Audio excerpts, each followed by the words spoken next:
of revelation. Sunod-sunod na secrets ang ibinulgar ng kapatid stars Enrique Hill at Andrea Brillantes. Ano-ano kaya yan? Nasa frontline ng balitang yan, si MJ Marfori.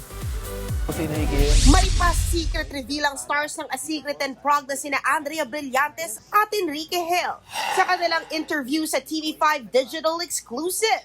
Ni-reveal ng dalawa ang kanilang secret skill, guilty pleasure, maging ang kanilang fear. Si Blythe, secret skill daw ang mag-tie ng knot gamit ang dila. Like, kapag kinakaya ko siya, kaya kong parang gumawa ng knots.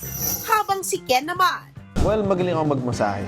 Nag-practice ako sa mama ko. So, alam niyo na, kung masakit katawan niyo, magpamasahe na kayo, wag sa akin, sa iba. Hindi, joke lang. napaisip naman ang mabuti ang dalawa bago sagutin ang next question na secret guilty pleasure.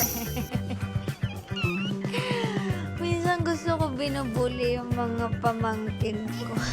Tapos mag-iiyak sila. I love babies, so wag niyo akong anuhin dito. Grabe akong mag-alaga and I want my own.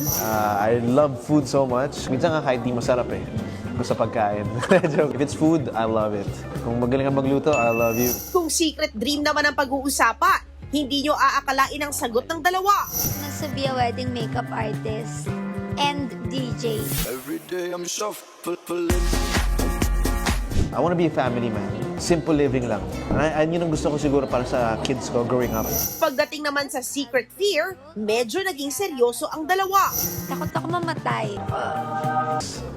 Mawalan ng mga mahal ko sa buhay. I've experienced it before and that is my biggest fear.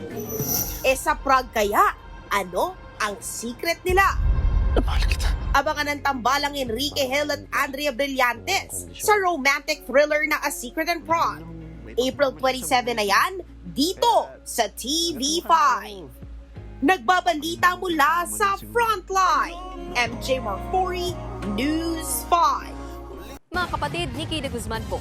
Para sa mga impormasyong dapat ninyong malaman, mag-follow at mag-subscribe na sa social media pages ng News 5.